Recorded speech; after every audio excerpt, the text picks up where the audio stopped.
ولوطا إذ قال لقومه إنكم لتأتون الفاحشة ما سبقكم بها من أحد من العالمين أئنكم لتأتون الرجال وتقطعون السبيل وتأتون في ناديكم المنكر فما كان جواب قومه إلا أن قالوا ائتنا بعذاب الله إن كنت من الصادقين قال رب انصرني على القوم المفسدين ولما جاءت رسلنا إبراهيم بالبشرى قالوا إنا مهلكو أهل هذه القرية إن أهلها كانوا ظالمين قال إن فيها لوطا قالوا نحن أعلم بمن فيها لننجينه وأهله إلا امرأته كانت من الغابرين ولما أن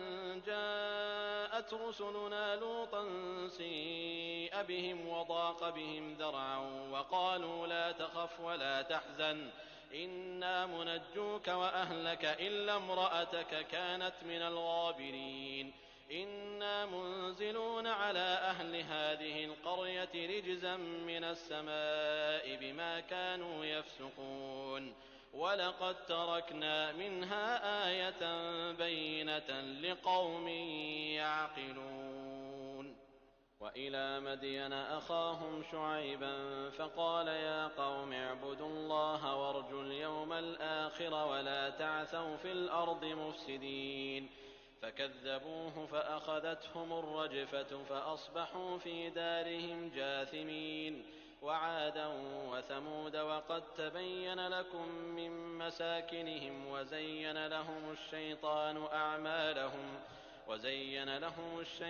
أعمالهم فصدهم عن السبيل وكانوا مستبصرين وقارون وفرعون وهامان ولقد جاءهم موسى بالبينات فاستكبروا في الأرض وما كانوا سابقين فكلا أخذنا بذنبه فمنهم من أرسلنا عليه حاصبا ومنهم من أخذته الصيحة ومنهم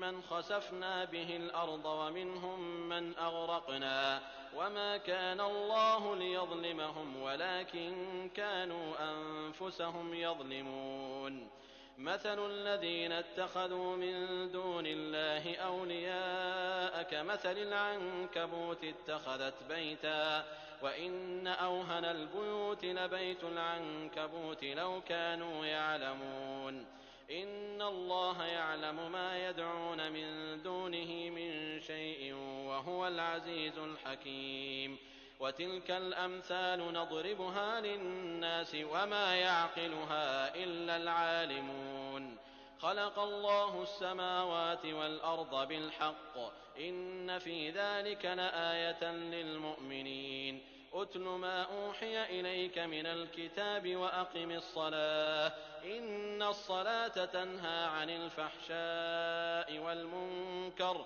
ولذكر الله أكبر والله يعلم ما تصنعون ولا تجادلوا أهل الكتاب إلا بالتي هي أحسن إلا الذين ظلموا منهم وقولوا آمنا بالذي أنزل إلينا وأنزل إليكم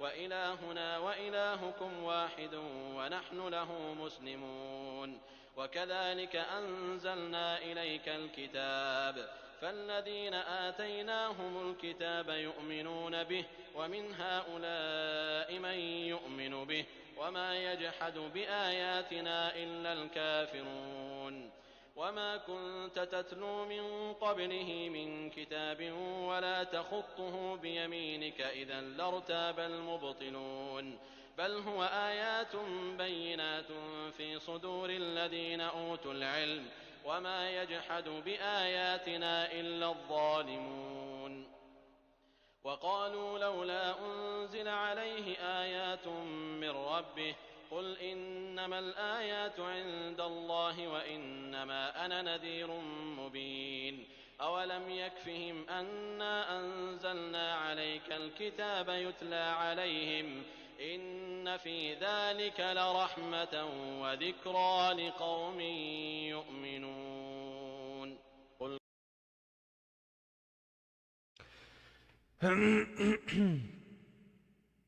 Assalamu alaikum wa rahmatullahi wa barakatuh. You're supposed to wait till Amika asks.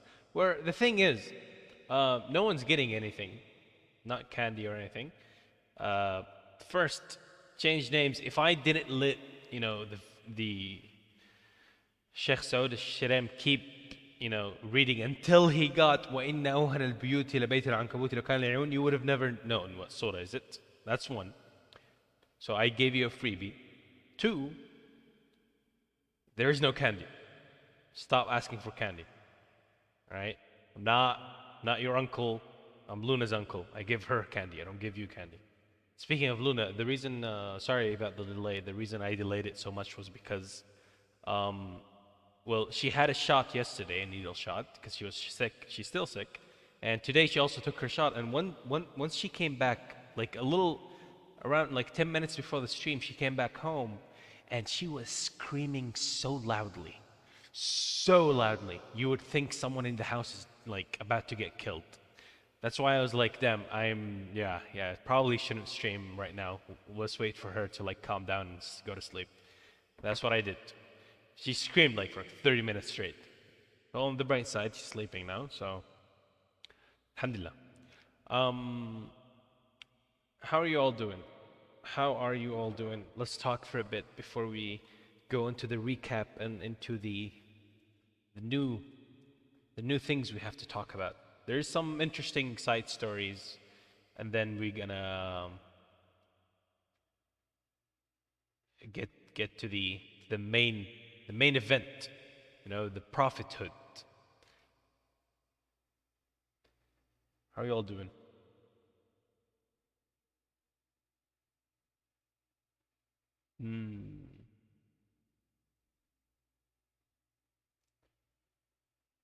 No one wants to answer me. My bad for asking. I'm sorry. I'm sorry for breathing. Sorry for asking how you all doing. Sorry for caring. Damn. Like, come on, chat. Come on, chat. I'm already a kumisho. You don't do this to me. Should record it and show her where she's 9? No. There's too much. I've been trying to like count the things that I'm gonna tell her when she's grown up, but I'm just tired. There's way too much. So many scandals. So many things. I mean, the days I tweet about Luna, it gets like 6 tweets, and that's why I should limit it, I guess. Oh wait, we're lagging.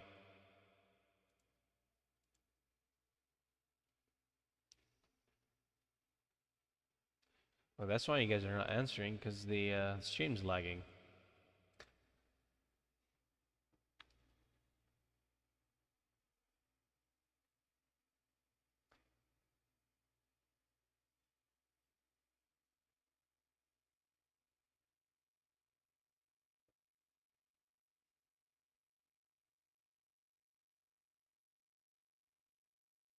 Alright, is the stream still lagging or not?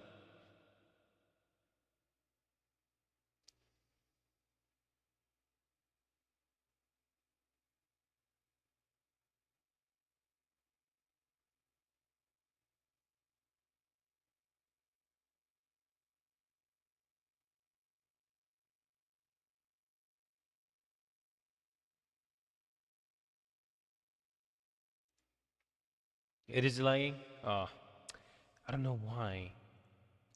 A second, let me try and fix it somehow. Is it still lagging? It's on my side, I guess. يعلق. Oh, my bad. Is lagging anyone? Yeah. I know. I noticed it. It says on my side that I'm lagging as well. Hopefully not anymore. The moment you keep refreshing, once it stops lagging, please tell me so we can just get onto it.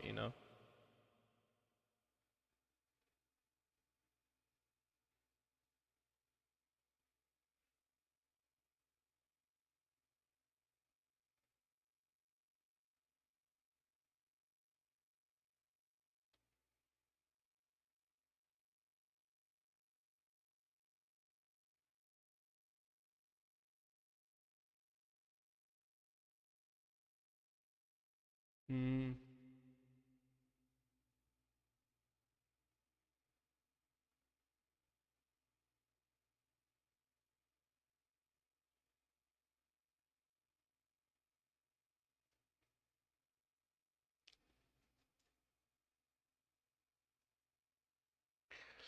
Okay, is it better now? Okay, it's better now. All right, let's get back to it. Today's topic is big. It's big. It's real big, by the way. So let's focus. Last time we were talking about how, well, it was part two of the general stories of what happened before the prophet became a prophet. I missed out on one other story, so let's talk about it now, and then we'll get to the prophecy. All right, things that started to get real. Um,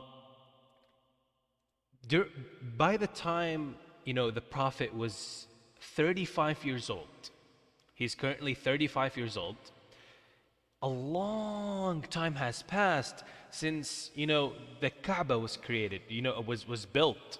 That was way back. There's the ancestors, the grandfather, grandfather, grandfather, grandfather, grandfather, the grandfather of the grandfather. Like, I could say grandfather for like 10 minutes, and then we'll get to it, right?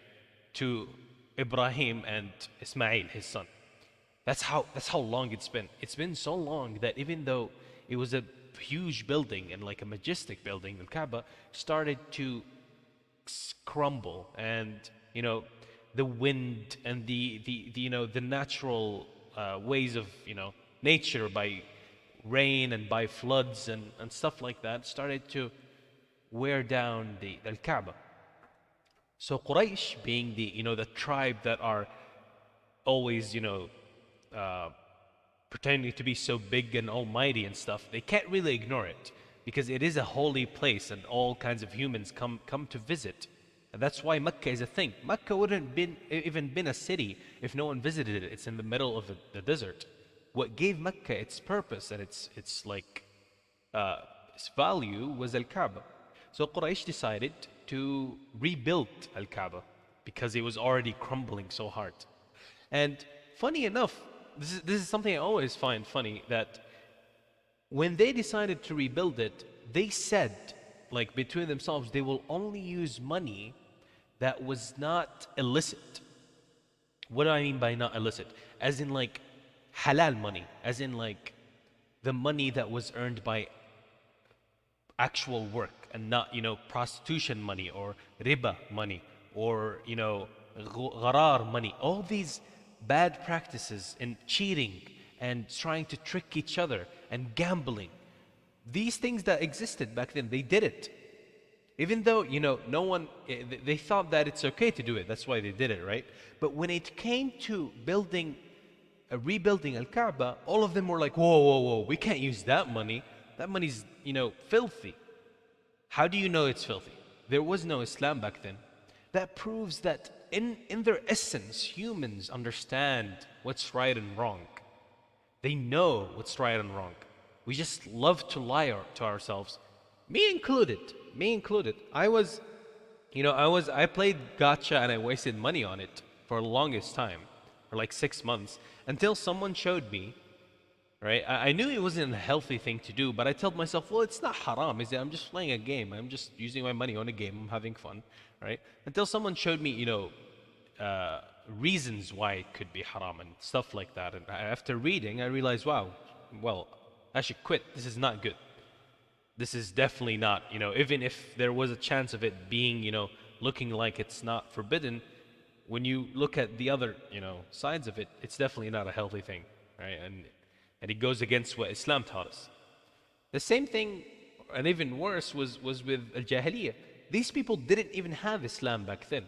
So you could think of it as people who were never told what's good and what's bad, what's right and what's wrong, and they still decided not to use the money that was from gambling and from prostitution and slave, all these things, right? They only used non-illicit money, the money that they thought it was pure and earned by pure means. And that was nice and all, but after they finished, they ran out of money, so they couldn't actually complete the full rebuilding of Al-Kaaba. there was a small corner that hasn't been rebuilt. That's why even if you visit Al-Kaaba today, you might actually be able to see it. Like a small side of the Kaaba that hasn't actually been rebuilt, just simply because they didn't have enough money, enough halal money, you could call it. Right? It was that bad. But the thing that we're trying to talk about is that, في جانب فيهم, yeah, true. Yeah, I guess you could call that, chivalry, or like being a gentleman, I guess. These things that in humans' nature, it's like, oh, don't like stare at a woman, or like don't do this and don't do that. So yeah, the thing was, it all went right and all was nice and dandy, and until it was time to put back the black stone, the holy black stone, where it belonged. What's the black stone? Al-Hajar al-Aswad. Sorry, did I say holy? I mean, I guess the English word holy should work here, but it's a normal stone. The difference is that that stone is from heaven. The black stone is a white stone that came down from heaven. And every time a human kissed it, all their sins would go into the stone, would be absorbed by the stones. As time went on, it became pitch black. سودته حجر الأسود سودته خطايا بني آدم. The sins of humans are the ones who, sacred, I guess, yeah, you could call it that. Sacred black stone used to be white and it came from heaven, but every time a human kissed it, slowly and slowly and slowly, it became pitch black, right? And everyone knew, right? They knew, even though the Islam was well, not Islam, but the original religion that they were on, Ibrahim's religion and Ismail's religion that they were taught, was kind of forgotten and was mixed in with stuff. They still knew the importance of Al-Kaaba and the importance of this stone.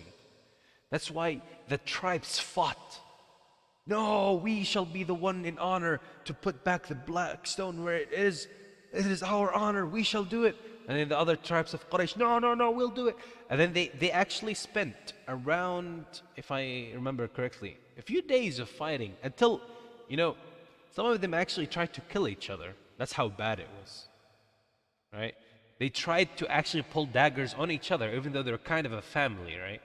And they wanted to kill each other just so that they can have the honor of putting back the black stone where it is, and where it belonged in the Kaaba.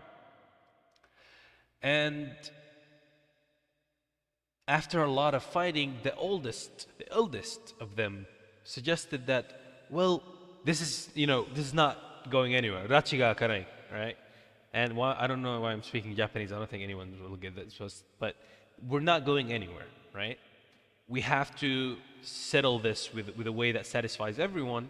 And he said, okay, whoever enters, right now, enters the mosque, which is Al-Haram currently called, or, the place where Al-Kaaba is called Al-Haram Al-Sharif, right? Whoever enters Al-Haram on us right now, the next person to enter will be the one to decide which one of us will be worthy of putting the what do you call it? The black stone, Hajar al-Aswad, back to its place. The thing is, this was something very common back then in Jahiliyyah. Every time they would have a decision they didn't know what to do, they would do tayyara, or like basically roll the dice. Right? This is something that Islam prohibited super hard. What you would call RNG, are trying to put it on the RNG. Rolling dice in itself, like for playing and stuff, doesn't matter. But if you put your life decision, right? If you're playing a Monopoly game, you do it whatever you want. You're playing a game, right? That doesn't matter. But if you have a life decision and you're like, if I roll the dice and I get 6, I'll go to college. But if I roll the dice and I get less than 6, then I won't go to college. Doing this is absolutely prohibited in Islam, because it's like you're throwing your own decision making and becoming an idiot for the sake of believing this dice that you threw. which has absolutely no power to you. They used to do something similar, which is to have a like small pigeon, a bird, and then throw the bird. And if the bird flies right, then they would go with it. Or if it flies left, then they wouldn't go with whatever they were trying to do, right? That's what they used to do. And that was a similar thing. Whoever joins, they placed it on an RNG basically. But what they don't know is that there is no such thing as RNG. It's all planned by God. God knows every single thing that happens in the earth. Even the ant, what it's doing under the small pebble, right? In the pitch black night. Allah, God, can see everything at all times. And so, He made the one who walks on them the wisest of them all. Not just a random idiot who might just... Like, think of it this way. If a random guy walked in and he said, hey, I'll do it, I'll be the one who put it, they probably would have cut off his head, right? Let's be serious. They were about to kill each other for this, right? So, where was I? They were waiting for the first person to walk in on them, and the one who walked in, by Allah's will, it was not just a coincidence, was Prophet Muhammad ﷺ, but this was 5 years before he became a prophet, right? Using dice to answer multiple choice problems. Yikes, people actually do that. Yikes. Anyways, and being the wise man he is, what did he tell them to do? He told them to grab, he had some sort of a mat, right? And he told every head of like those tribes that were fighting to hold the mat. And then slowly bring it up to where the stone should be put. And that way they would be all taking part, in putting back the thing. And at the end, he's the one who placed it. Prophet Muhammad himself was the one who placed it. And the reason this actually worked out was because they trusted him so much. At the age of 35, he was a known celebrity in Mecca as the person. In fact, when he walked in on them, they were rejoicing. They were like, rejoice, you go to Kaaba, right? They were saying, oh, it's Al-Amin. They're screaming, Al-Amin, Al-Amin, which is, the faithful, the honest man, the trustworthy, specifically, Al-Amin, to be trustworthy. They trusted him so hard, right? That's how that one was solved. I meant for it to be a short story. 1 second, chat.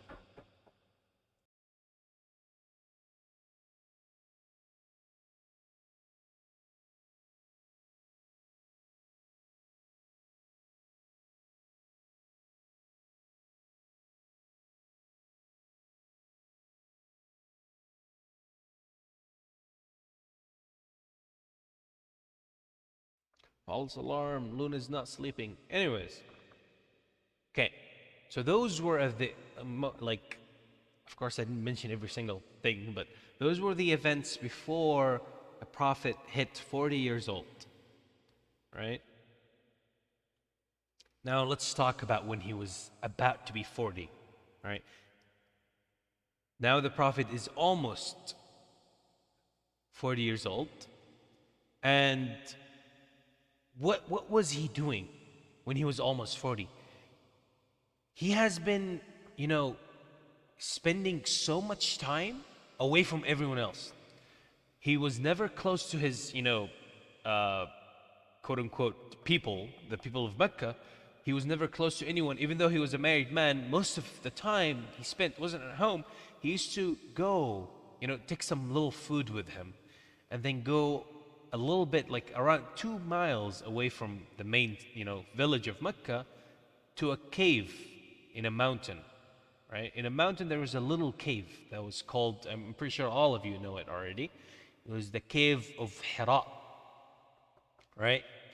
And in that cave, he devoted most of his time, right, thinking and, being,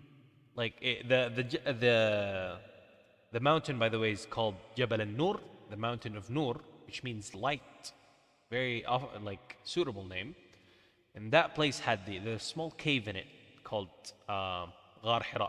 I've actually been there before. I climbed Mountain Noor before when I've been to Mecca, and it's an amazing place, man. It is hard to climb. One thing. The people who were with me, they were climbing a bit of the stairs until they were like, "Oh, we're dying. Oh my God, you can go ahead. I don't think we can make it," right? But I made it to the top. It was actually very hard, even though the stairs were there. Heard it's very dangerous? Not really. It's a tourist spot, I think. I mean, as I'm climbing to the top of it, there was like a little grocery stores. Well, not grocery. It's like some people selling you water for like triple, quadruple the price. You can buy water anywhere for like, I don't know, 50 cents or even less. But if you buy it from there, they would sell the water for you for $5 because they know you're thirsty. They know you're trying to climb and you're thirsty. I can't believe I got scammed like that, but it's like, oh damn it, I know it's a scam, but I have to take the water because it's a really, really, really long climb. Even though like stairs existed and like in the modern time there's stairs, now we wonder how the Prophet would climb it without stairs, right? That must have been hard. But it's not like a completely steep mountain, so it is climbable. You can go hiking there, I guess. The idea is that he spent a lot of his time there, most of his time. The what do you call it? What do you call it? What do you call it? I forgot what do you call it. I forgot what it's called. なんていうの名前はなんていうの名前はなんていうの Alright, let me look it up. Not the cave. I forgot what the word is. For the cave is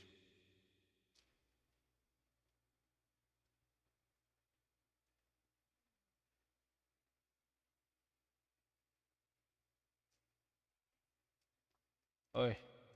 Where is the cave? Well, it's not cave.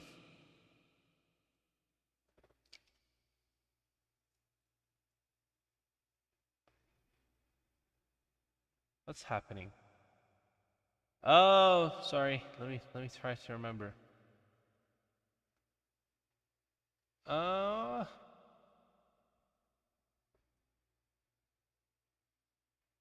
mm, mm. Oh, right. I remember now. I remember. Right. The thing. It's the thing. Why is this book so confusing? Why is there a deleted message in the chat?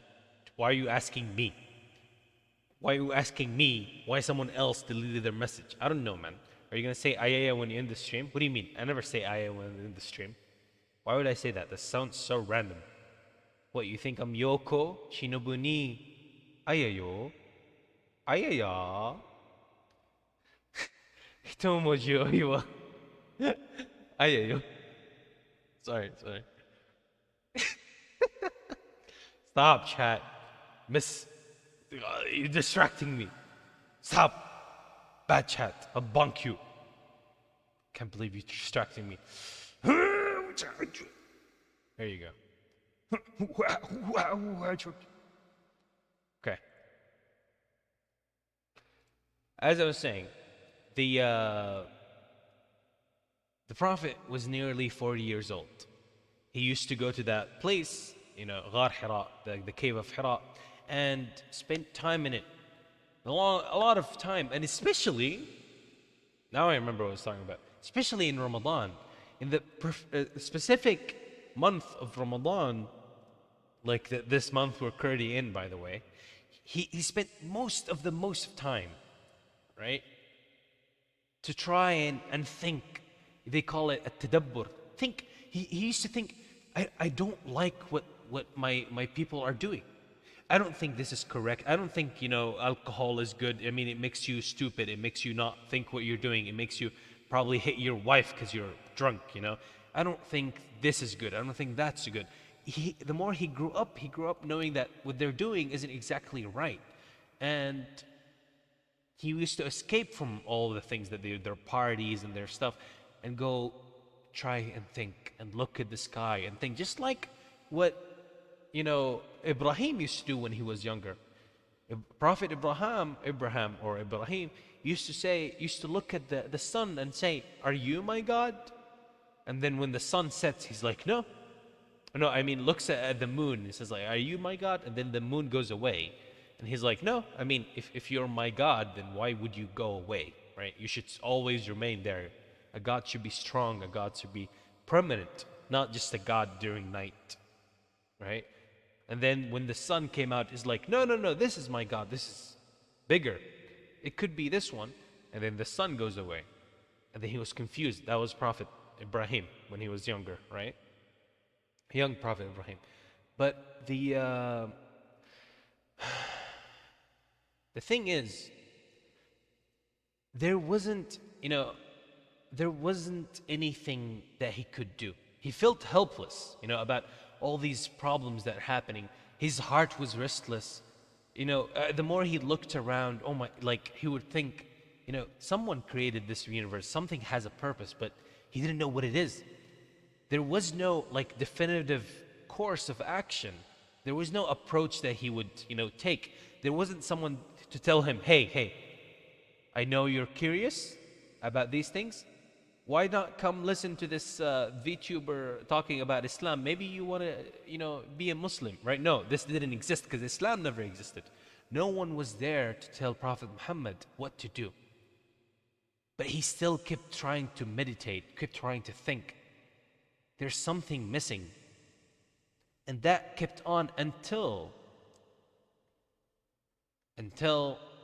a day that is very close to us right now, called Laylat al-Qadr, the night of Qadr, or the night of destiny or fate, you could call that. The night of destiny, the night of fate, is the night where the Prophet Muhammad ﷺ, during Ramadan, the last 10 days of Ramadan, no one knows which one of these days exactly, you can never confirm, but during these last 10 days, Prophet Muhammad was, during his usual solitude, alone, trying to think and worship. And suddenly, the archangel comes down. Archangel Jibreel comes down and hugs him from behind. We all know this story. And says, "Iqra," which means read, right? اقرأ باسم ربك الذي خلق خلق الإنسان من علق اقرأ وربك الأكرم الذي علم بالقلم علم الإنسان ما لم يعلم. Right? You all know what these ayats are, right?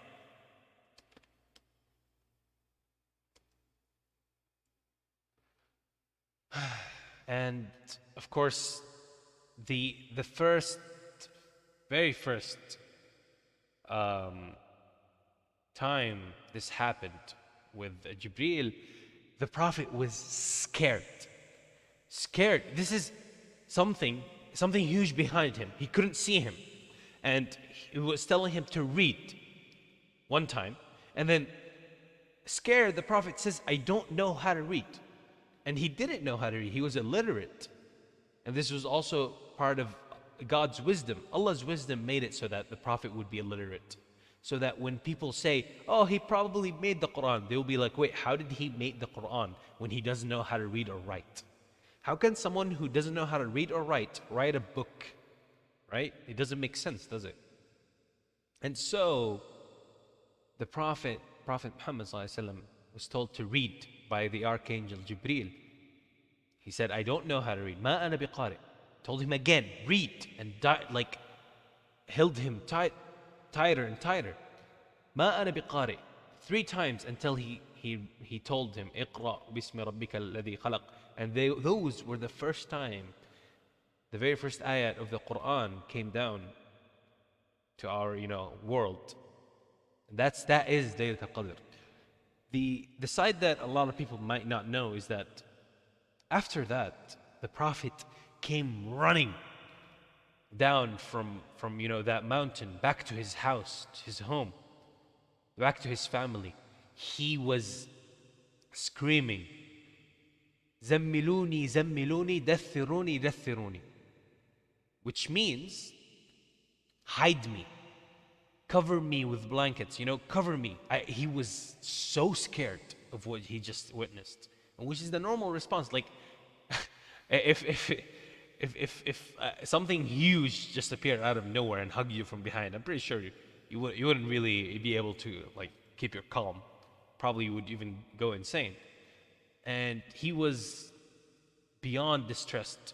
The only thing that could calm him down was that his wife, the mother of all Muslims, Khadija, who calmed him down, telling him that Allah would never let something, you know, bad happen to him because he is 1, 2, 3, 4, and start telling him all the good things about him, about his you know, his qualities of how he treats people well, how he does this, how he does that.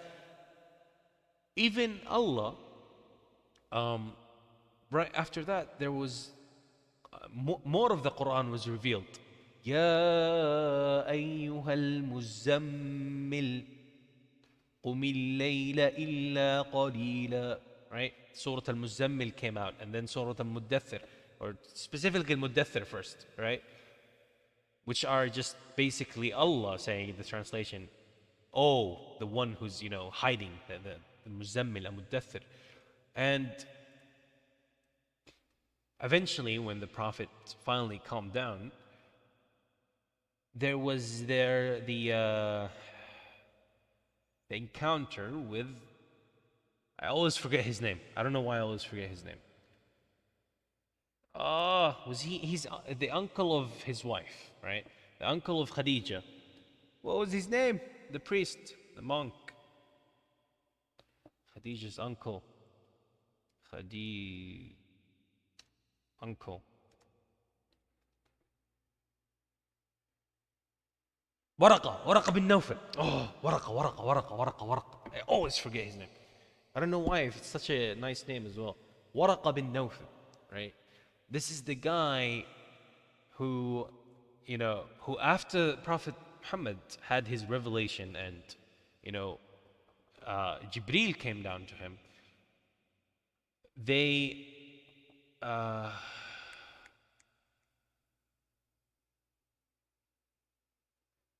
wait, he was a Hanifi? Really? I thought he was a monk. Really? I'm so confused. Okay, no. Okay, so he was considered one of the 4 Hanif. Hanif being, you know, the religion that Ibrahim came with, okay? Ibrahim. Remember Ibrahim? When the Kaaba was built and Ismail, his son, was there. At the time, Hanif is the way of worshipping God only, no one else. Right? That's the essence of every correct religion, and so was Hanif. And he apparently, Waraqa bin Nawfal, was one of only 4 people of his time in a land where everywhere people were worshipping statues and stuff. He was someone who stayed on the correct path. And of course, after he met with Muhammad sallallahu alaihi wasallam, he recognized that his prophecy is authentic. He is a real prophet. And he says, you know, there has come to him the greatest law that came to Moses. Surely he is the prophet of this people. All right. There are also like other narrations where Aisha said, you know, the Prophet returned to Khadija while his heart was beating rapidly. This is what I was just talking about, right? She took him to Waraqa bin Nawfal, who was a Christian convert. Oh, right. Yeah, he was a Christian convert. And used to read the gospel in Arabic. Yeah. Waraqa asked the Prophet, what do you see? When he told him, Waraqa said, that is the same angel whom Allah sent to Prophet Moses. Should I live till you receive the divine message? I will support you strongly. But yeah, sadly he didn't actually live for long. He died shortly after. Yeah. He would write from.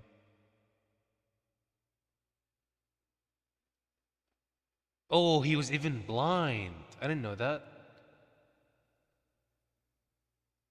Hmm. Okay. Well, that's Waraqa, who assured. I thought this happened when Muhammad was young. No, no, no. This was after. I mean, why would he? I mean, how young? He came there with his wife. He married her when he was 25. So, anyways, that was when he was 40 years old. The uh, the events then. One thing that happened, which is actually very interesting and it should be mentioned, because some people don't understand that Muhammad Sallallahu Alaihi Wasallam is also a human, just like us, right? He may be the best human, but in essence, he's still a human. Not a god, not an angel, not a jinn, he's a human.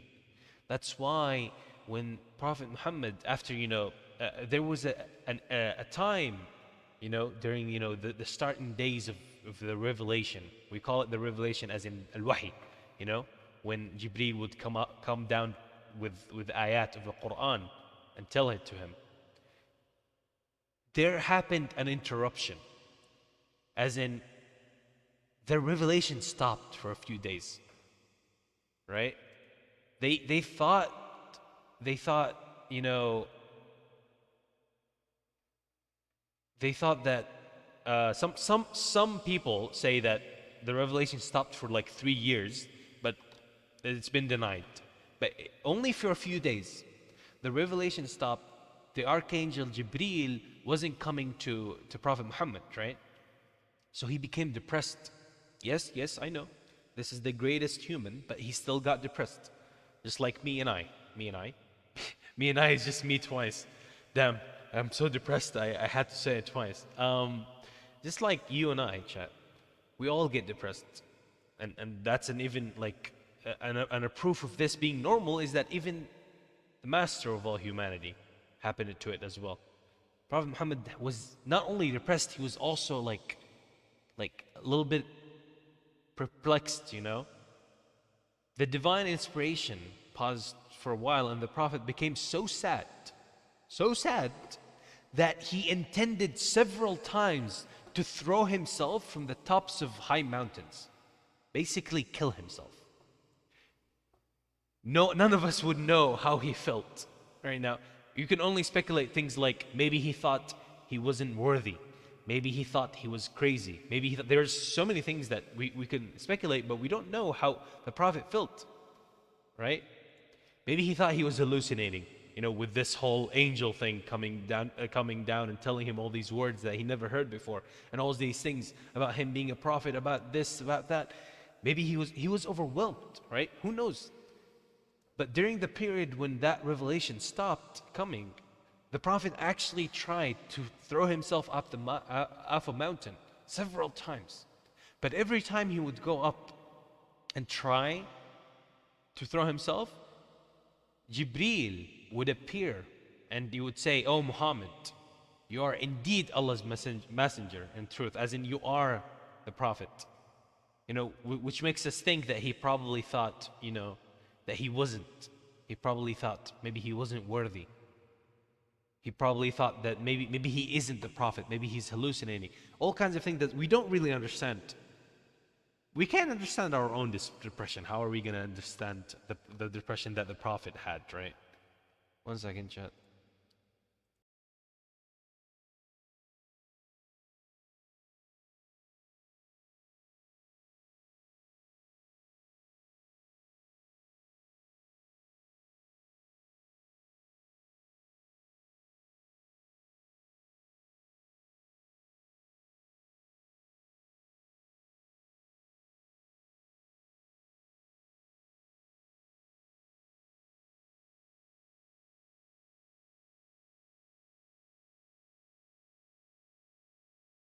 Okay, I'm back. Sorry. Where was I? I keep getting interrupted. Where was I? I forgot. Yes. So, he would calm down every time he would try to, get up the mountain, try to kill himself, throw himself out of the mountain to die, Jibreel, the archangel, will appear before him, tell him that you are indeed the prophet, okay? It's the truth. So the prophet would calm down, Prophet Muhammad would calm down and return home. But this happened several times, And then whenever it's been like a period of time passes when he would never get a revelation, he would do the same, try to kill himself. And Gabriel or Jibreel alayhi salam would stop him, right? Saying the exact same thing. And the reason why the revelation, some people say, the reason why the revelation paused was to relieve, the Prophet of the fear he experienced, and to make him long for the revelation. Because he was fearful at first. He was very scared. He came back to his wife telling him to cover him. That's how, it's like, well, I don't want to try to compare the fear, but I don't know. Is there even a way to compare fear? It's not like any of us has been hugged by an archangel, so we don't know.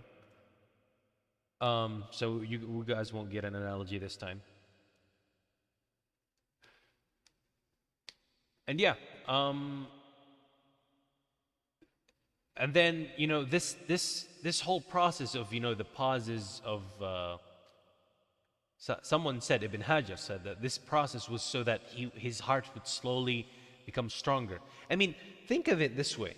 This is not an anime chat. No one would just, just like in anime, you get isekai'd and you're like, hey, okay, I'm in an isekai. Hey, let's go. Can I use magic now? That doesn't happen.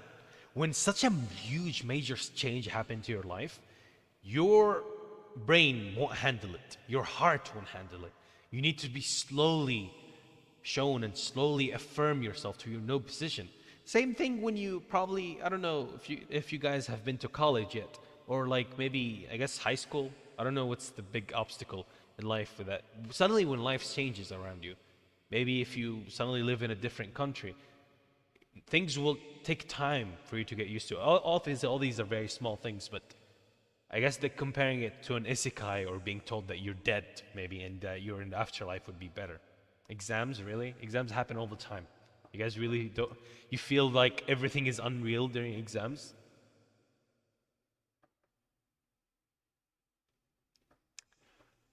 Oh my God. Don't you think the artwork for the thumbnail is a bit inappropriate? If you think it's inappropriate, then make another one so we can replace it. I dislike people who don't do anything and just complain. Okay? Okay? And look, I'm smiling. I'm not really mad at you and I'm about to punch you, but I dislike people who complain without doing anything. If you don't like it, do something better and then I can replace it, okay? Anyways, where was I? Oh, where was I? Yes. No, I don't remember. Where was I? Man, why are these comments just out of nowhere? Where were we?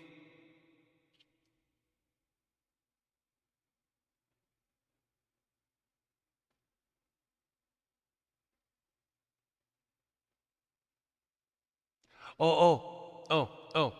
There's another thing. There's another story that I forgot to mention. The Prophet says, when he spoke about this later on in life, and he was saying, while I was walking, I heard a voice from the sky. I looked up, and surely enough, it was the same angel who had visited me in the cave of Hira.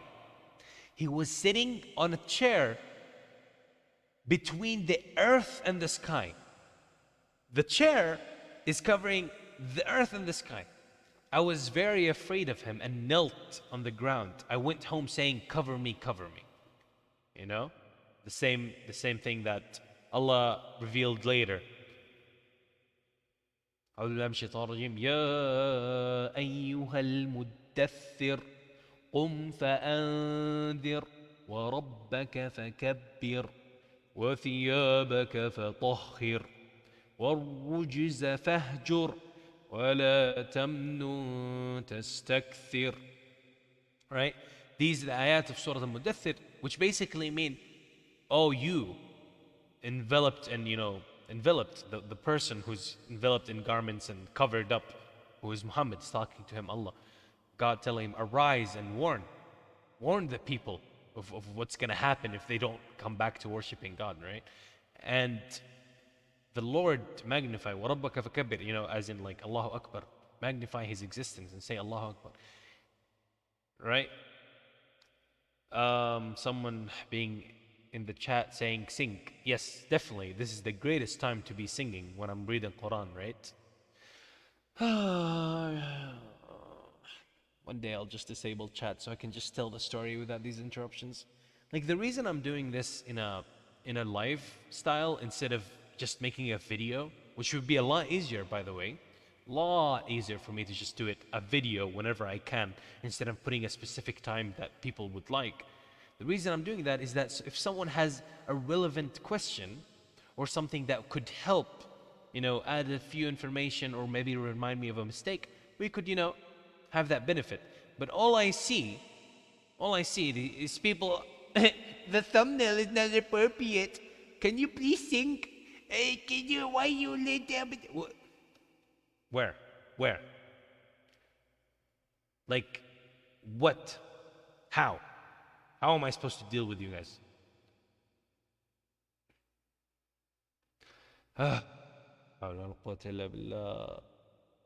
Like, it makes me feel sad for those who are actually trying to enjoy this, or like at least try to listen. Anyways. And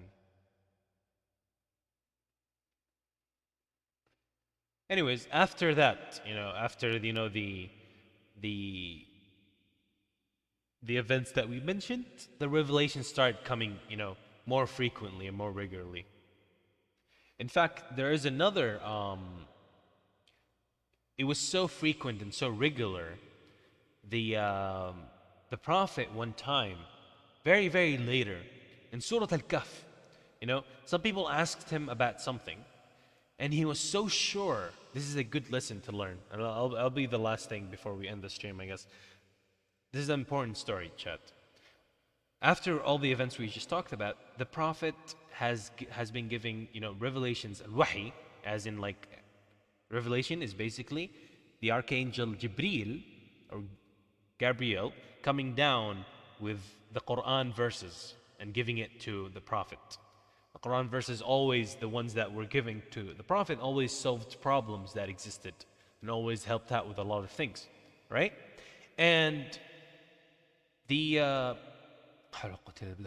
just hope chat relaxes for a bit so I can focus. Anyways, the thing is, it was so frequent, that this whole process, that he would get new verses of the Quran every time, frequent, and like, he was so sure of it that the Prophet one day took it for granted, right? There came some people to him asking him, tell us, they basically asked him for a quiz. We'll go deeper into details about this later, but they asked him for a quiz and asked him for the answers of these quiz questions, because they were all things that not normal people knew. Very, very old things that was, way before the Prophet was even born. They were testing him to see if he was a liar or really a prophet.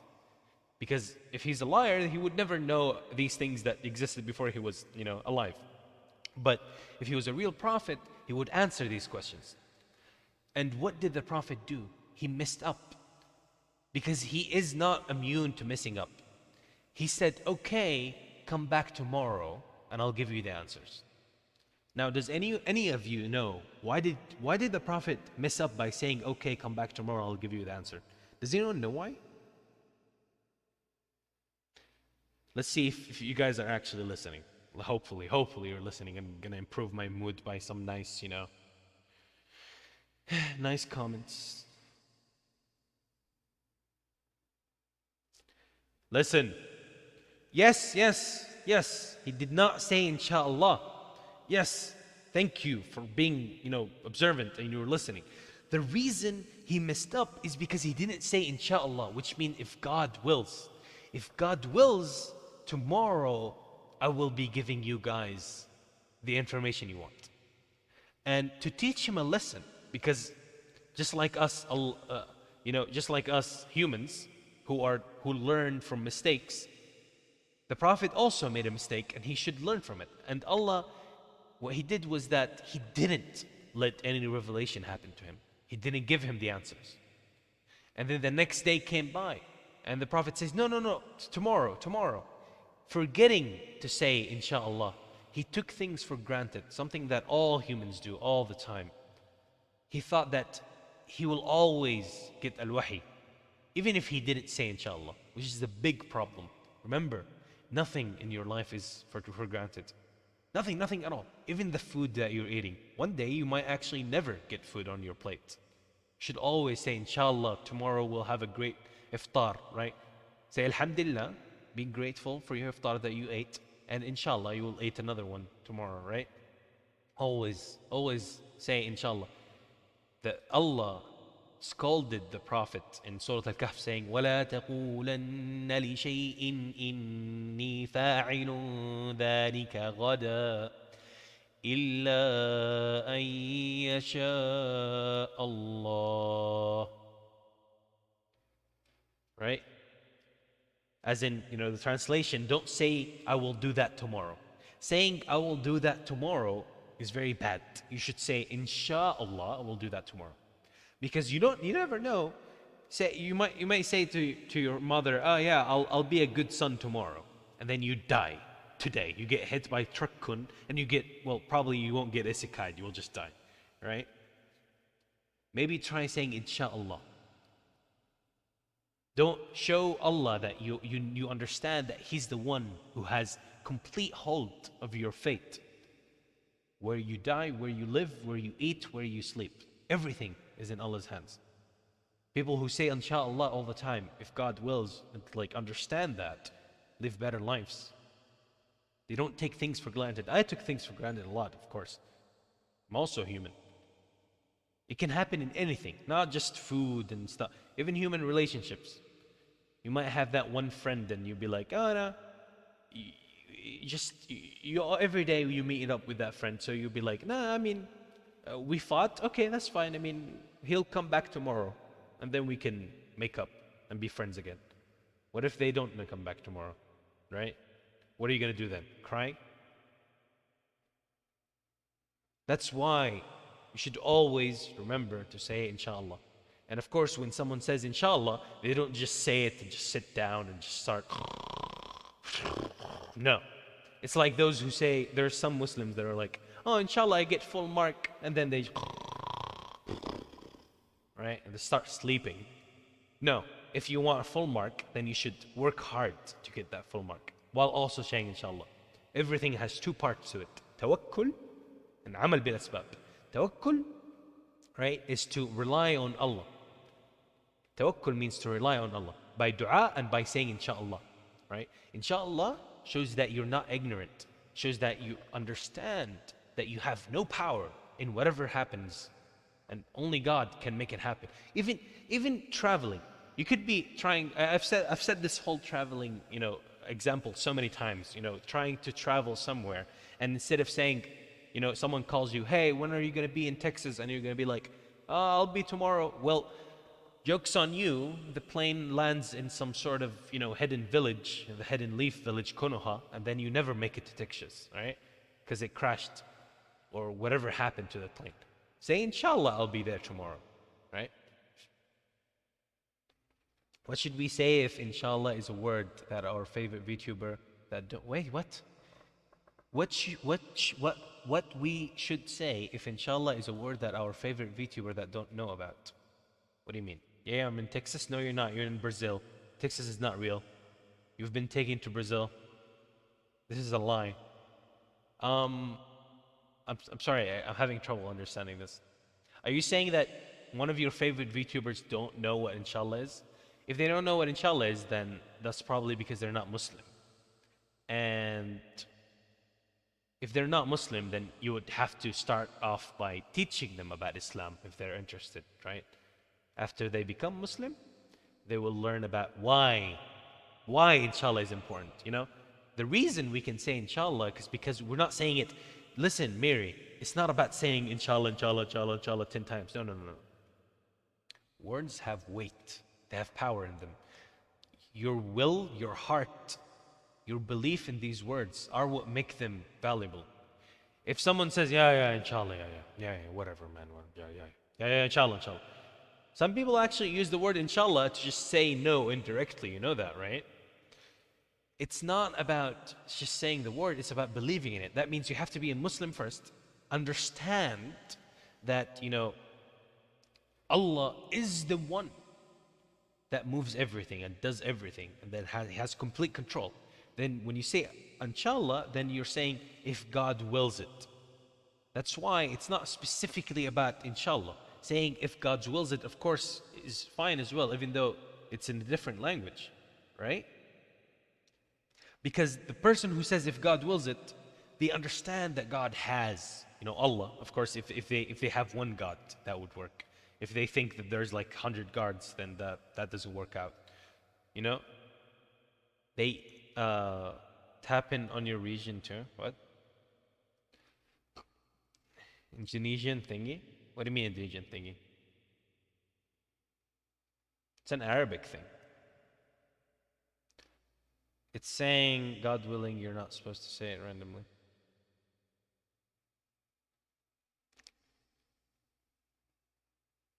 Anyways, I'm not sure what you guys are talking about, but that was what we were trying to talk about. Inshallah is important, and if you're, you know, non-Muslim, that's fine. But it's better to have that mindset to know that you are, in the end, even if you're a non-Muslim listening to this, remember that you are in fact a feeble human. Nothing you do actually has an effect on the world, right? You think you're strong, but you're not. نحن الفقراء إلى الله والله القوي المبين. We are just weak. The more you acknowledge your weakness, the more you understand that you need to rely on God, right? But inshallah means allow us to do something. You could say that if God wills it, if God allows us to do it. Yes, you could say that.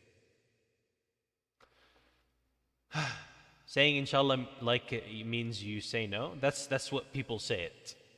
That's what the people who want to make you think that you how am I explaining this? I don't know. Indonesians explain to each other, right? Indonesian thingy saying inshallah, no intention to do seriously. I never said it's an Indonesian thingy. I said it's a normal thing that people do. People do that regardless of they being Indonesian or not. It's like saying, even in English, if God allows me, but your intention is because, you know, you're trying to just drive the other person away. It's not like, how am I explaining this, man? I have to go to the pharmacy right now. Don't take my time, chat. I'm saying that's one way to say it, and that's not the correct way. To like just reject people indirectly by saying it, right? Anyways, we'll be stopping here, continuing more later. The next topic would be, you know, the stages of revelation and like more things that happened later on. After this was just the beginning. We were just talking at the beginning of the revelation, right? What's the big deal? What if we don't say it? I just said it's not about the word itself. It's about the understanding. Peko, peko, peko, peko. Yes. Anyways, if you don't understand, if you came in late before I just watch the archive so you can hear me saying it again and explaining again. As I'm saying, if you're not a Muslim, that's also fine. You can still understand what this is about, because it revolves around the idea that, you know, humans themselves aren't very strong, right? And acknowledging that weakness is a huge step forward towards doing anything, right? Life. يقول إن شاء الله نرى الشيء خلينا يقولون إن شاء الله زي إذا الله أراد الشيء يصير. Yes, I know that. Yeah, I know that. I know what you mean. But that's still, that's still not exactly the best way of using it. Because you're kind of misleading the other person. You're making them think that you want to help them out, but secretly you don't. Anyways, I'll see you guys later. I'm gonna head out. Probably gonna go buy some meds for Luna or something. I do have to go to a trip for the pharmacy. If you run into me, please don't say hi and practice social distancing. I don't have hands and I don't have legs. Leave me alone. Reminder, no legs, no hands. Don't look. Anyways, stop bullying me just because I have no hands and legs, man. Alright, سبحانك اللهم وبحمدك أشهد أن لا إله إلا أنت أستغفرك وأتوب إليك. السلام عليكم ورحمة الله وبركاته. Bye bye. Sampai jumpa. Selamat tinggal. Terima kasih. Au revoir. Ciao. What else do I know? I forgot all the greetings. Bye bye.